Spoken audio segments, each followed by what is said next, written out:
Welcome to another extravaganza. So today we're going to do 2024. It's a P2 paper. It's the wave parts only. It's the higher tier, June 2024. So it's the waves only. So I have done the first page because I don't want you sitting watching me writing. So let's get into the questions here. Read up and done. The electromagnetic spectrum. Here's it here. Rabbits madly in love undulate across the garden. Lambda big, radio waves big, lambda small. Frequency big, frequency small.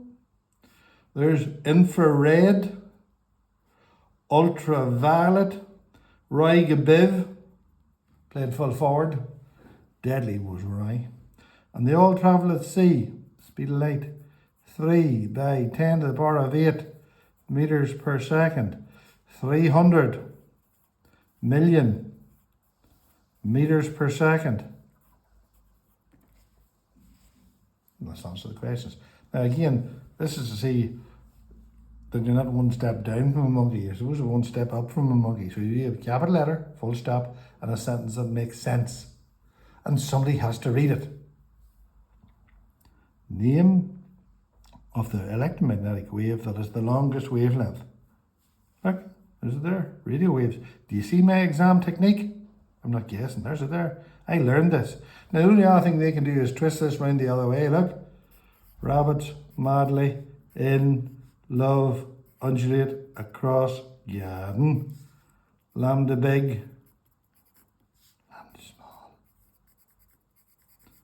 Frequency big. And then don't forget rise back to front, not the first time. Roy Gabiv. Yes, you could ask it that way there, so you know it both ways. Exam technique. The name of the electromagnetic wave with the shortest wavelength. Gamma rays. The name of the electromagnetic wave that is emitted by hot objects. This is why you should never set your granny in front of the fire. You could cook her. Nobody wants a cooked granny. So infrared waves are emitted by hot objects. Full stop, full stop, full stop. The 3 electromagnetic waves that cause cancer. Ultraviolet, skin cancer. X-rays cause many types of cancer. Get it as few X-rays as you need, but they do save your life. And gamma rays. Keep well away from them. That one done. On to the next wave question. Now again, you've been told this is a displacement distance graph. So if I look at the displacement distance graph and I do, there's my displacement distance graph. There's my amplitude. Don't forget, that's my wavelength. Remember, curly Y, has to be curly. 1. I can tell the amplitude. 2, wavelength. What do you worry about the wavelength? It's the length of one wave. Trace the waves out. The slippy examiner might put 2 in there, 2.5. So you can do the distance, the wavelength. Now after that, you're sort of stuck, right? There's my exam technique. It tells me from the trough to the crest. See that trough to the crest is 1 meter. So the amplitude is 0.5 meters. That's the amplitude. Now, be careful. Here comes slippy again.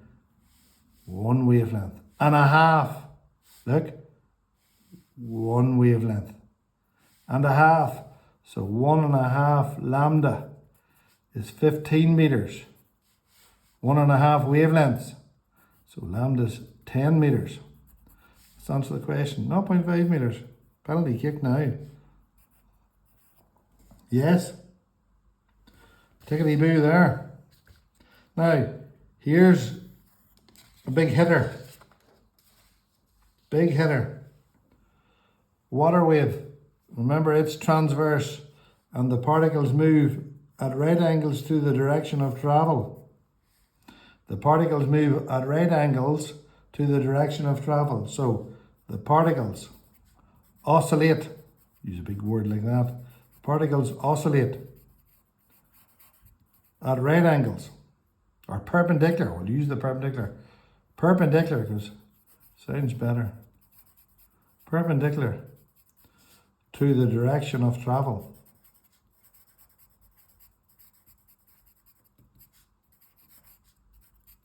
Right, let's have a look at the mark scheme. Particles vibrate. Perpendicular, 90 degrees would have done the direction of the wave travels. 3 marks. You learn it. I can't learn that for you. I told you to learn it. On to the next one. Oh, such lovely dolphins. Lovely dolphins. Not nice. Dolphins use ultrasound. Now remember, humans hear from 20 hertz to 20 kilohertz. What does that really mean? 20 hertz is a hum. 20,000, 20 kilo. 20,000 hertz is a squeal. That's where we hear hum, squeal. Dolphins use ultrasound. They're above 20 kilohertz. The ultrasound wave produced by a dolphin travels at that. That's the speed in water. More dense, the wave travels faster. And it's a frequency of that. We couldn't hear that. At my age, you could hardly hear anything. Use this information to calculate the wavelength. V equals F lambda. Look at the curly. I want the wavelength. Now, we're back to the old keep it simple, stupid. 6 is equal to 3 by 2. 6 is equal to 3 by 2. So I want the 2. So 6 divided by 3 is 2. V divided by F is lambda. What was the velocity? 1500. If you're more upmarket, it's 1500. Divided by the frequency, 1.2 by 10 to the power of 5 hertz. What's the song? Love Hurts. Get the calculator. 1500 divided by 1.2 by 10 to the 5. So 1 over 80. 1 over 80. Just going to check the mark scheme. This is 5b. 1 over 80. Yeah. 0.0125 meters. They're looking for the answer in meters, so I'll just leave it at that. 0.025 meters. There's exam technique. If you're rearranging formulas don't work, keep it simple, stupid. Just the other thing you should do. 2 calculations. Mars bars fingers. Look, 1 over 80. 1 over 80 would do meters. Right? Lovely dolphins. Oh, scary bats. That's the next thing we'll contend with. Bats use ultrasound to navigate and avoid flying into objects. State the minimum frequency of ultrasound. I told you is 20 hertz is a hum to 20 kilohertz. That's a squeal. An old codger like me couldn't hear that. Neither could you either, but you'll be up close to it. So it's 20,000 hertz. 20,000 hertz. Right? Now, a bat, there's it there. Very scary. A bat emits an ultrasound pulse. The total time taken for the ultrasound to travel to the wall and return is 0.2 seconds, 0.25 seconds. The distance between the bat and the wall is that as shown. Use the information above to calculate the speed of ultrasound. Now, the bat makes a sound, it travels and comes back. Warning, warning, watch the distance. This is the same as sonar. The bat makes the sound, it travels there and back. So the total distance. Now you get the calculator out again. Because there's no point in getting the answer wrong because Your mental mass is up the left. So the total distance is 82.5 metres. Happy days? Now, 4 marks. Speed equals distance over time in a bracket. So speed is equal to 82.5 over the time, 0.25. Please use the calculator again and do the calculation twice. 82.5 divided by 0.25. 330, and that is roughly the speed of sound in air. Do the calculation again. 82.5 divided by 0.25. 330. Remember, the Mars bar fingers syndrome. Fair enough? Remember, sonar and bots, same thing. Watch the distance. There and back again. There's the formula. Didn't have to rearrange that one. Lenses are used to produce images. The diagram shows an object O placed 2 centimeters from a lens of focal length 4 centimeters. That's your focal point. 1, 2, 3, 4. 1, 2, 3, 4. The object's placed between the focal point and the center. This is the magnifying glass. This will short out the sheep from the incredibly woolly goats. Let's draw 2 rays. First one. A ray through the center is undeviated. Now, you have to extrapolate the dotted line. Where did that ray come from? Up there somewhere. Fair enough. And put an arrow on that, and that's that one all done. Now, a ray parallel through the principal axis goes down through F. Now, again, accuracy is the name of the game here. Where does that ray appear to come from? Look, see the way I'm trying to do things accurately.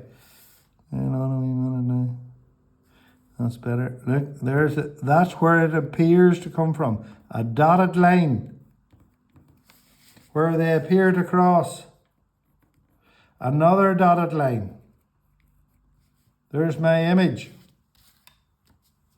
The image is enlarged compared to the object. It's the same way around as the object. That's erect, that's erect. It's beyond F or at F. So there's your image. It's not real. Look, these rays are diverging. They will never cross, but they appear to cross up here. That's the magnifying glass. Virtual, erect, enlarged, and then give the position. In this case, it's at F.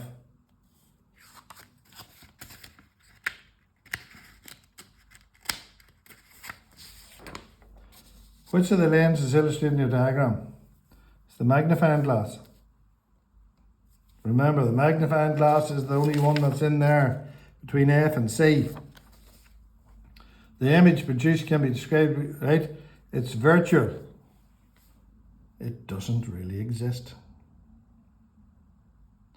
A letter N is placed in front of a mirror as shown below. Use the grid to draw the image of the letter N in the... Right, that point is there. That point is there, as far behind the mirror as it is in front. That point is there. That point is there. Like 1, 2, 3. 1, 2, 3. Join them up. There's that one.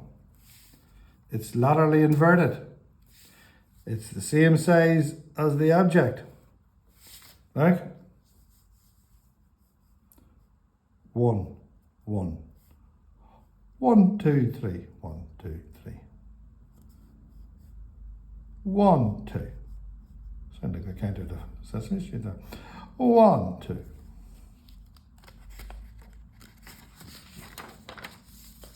Now, 2 mirrors A and B are arranged at 120 degrees, as shown below. The ray of light is incident on mirror A. Continue the ray to show how they're reflected. Now, so reflected, what do we know? Angle I equals angle R. I and R. Go ahead, make a pillow of yourself. From the normal. Imagine that's what you do for a career, like. Huh? Sad. So let's check, is that 55 degrees? See a way of it all sitting up? I've brought my own protractor. You're not allowed to borrow them in the exam. 10, 20, 30, 40, 55. So it has to come off at 55. From the normal. 10, 20, 30, 40, 50. 55. Now I'm going to draw it. Right? Keep watching. Eckert diagram. There's it striking the mirror. Notice the way I swing the plastic ruler around. I set that line on and I draw a normal. Don't forget the normal's a dotted line. See the way they did it? I have to do the same. There's my normal. Right, so you can work out these angles now. If that's 55, what's that angle? Use the calculator. Don't get it wrong because your mental maths, you think you're a genius. 90 minus 55 equals, that's 35. Now, there's a triangle. The angles add up to 180. So 120 plus 35 is 155, 180 minus your answer. That's 25. Now be careful. What's that angle there then? It's from the normal. 90 minus 25. That's 65. Let's see, is it 65? Let's see. From the normal. Thought I said that ordinary just for a change. Right, hang on. Wasn't a very good normal somebody do here. 65. Right, so it has come off at 65. 10, 20, 30, 40, 50, 65.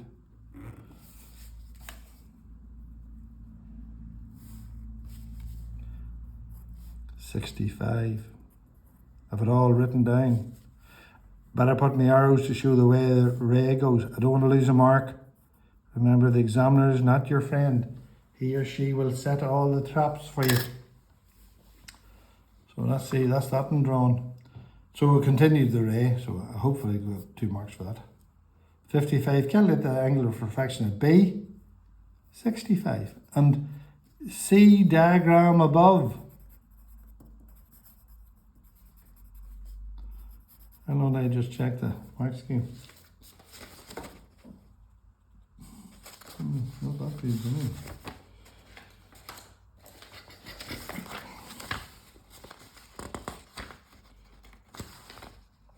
Uh,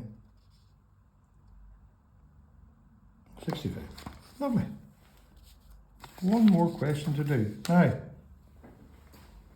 let's not panic.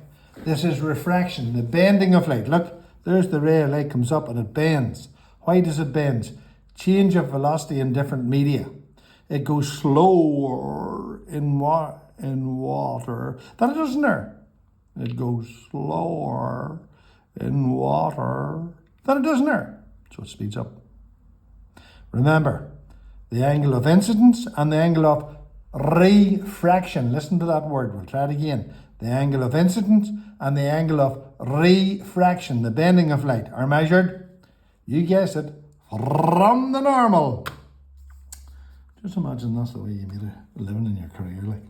So I'm going to find this angle here anyway, because I know that's 90.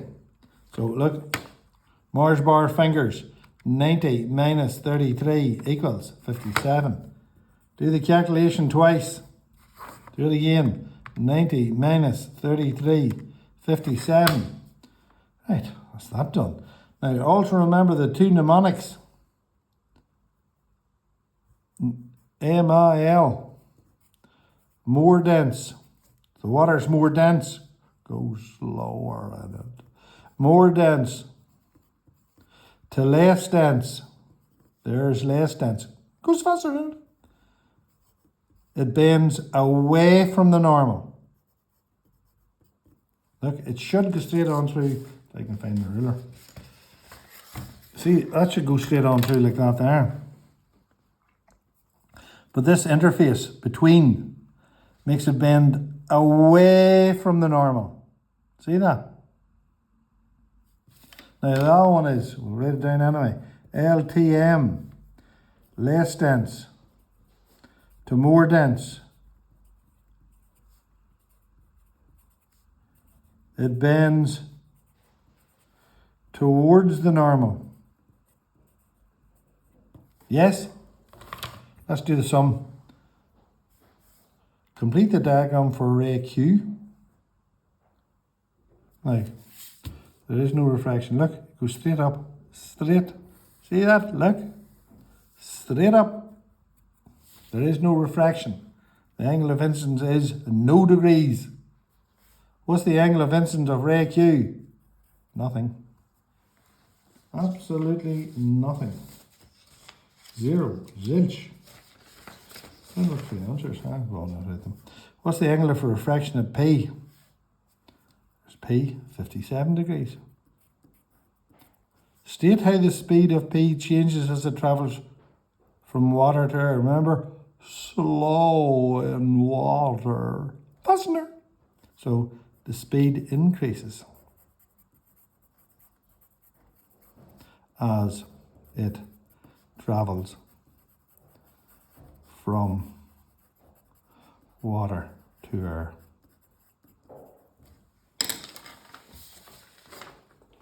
Fair enough. And that's that question. That's that. Oh, sorry. One more to do. Here we have the dispersion of light. Right, so let's write it all in red. Roy Gabiv played full forward. Sort of crap, but he always got his place. Nobody else for it, like. Refraction here, that's red. Violet.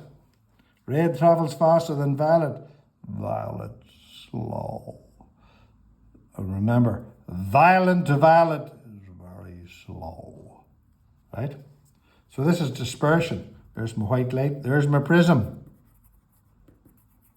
In this case, it's a 60-degree prism. Look, 60. 60 adds up to 180. Hardly rocket science. What is the name given to the range of colours produced by the screen? Spectrum. Roy Gabiv played full forward. What's the name of the process of splitting up the white light using a prism? The process is called dispersion. Capital letters, full stop. Somebody has to read this. Some poor sod is sitting trying to read this, even though they are an examiner. Explain why the white light splits up into different colours. The different colours travel at different speeds. The different colours travel at different speeds. Within the glass.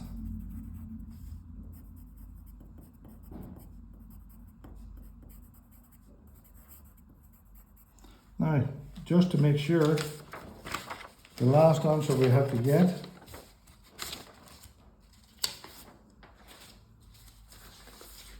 says state which colour is refracted the most. Violet. Hope you have headphones on. That'll get your ears popped. And also remember, because he's that violet, he's a bit dopey. So he's the slowest one. He travels slow. And red is deviated the least. And it moves the fastest. Fair enough. So which colour is refracted most? Violet. Violet, V-I-L-E-T, can hardly spell there. Violet is refracted the most because it travels the slowest.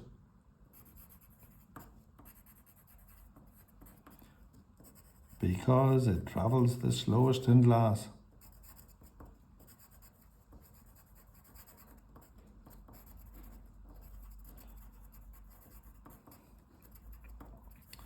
And that's it. Now, what I will do, I will just drop these two mark schemes in. Here's the two mark schemes. See if you look them up. There's the two mark schemes that I've done. See that? You have a look at the mark schemes and you make sure you're, oops, there's another kick. You make sure you're au fait with how you get the marks. And you see the likes of that one there where you have to learn something. There's only one answer to that. Sit down and learn it. Fair enough. And here's the next mark scheme. Now look at that, look at that. Look at that red diagram. Look at the dotted lines and all that I showed you to draw. That's where the marks are, look. And they labelled the arrows. You should have had a label there too, and an arrow there. Oh well. And look at the dotted lines, and that should have been a dotted line as well, that image. So the mark scheme's not just as good as it should be. That should be a dotted line. There's the dotted line where it appears to come. So you look at this and you then concentrate on the quality of your answer. Your answer should be of high quality. Toodle pip, old bean.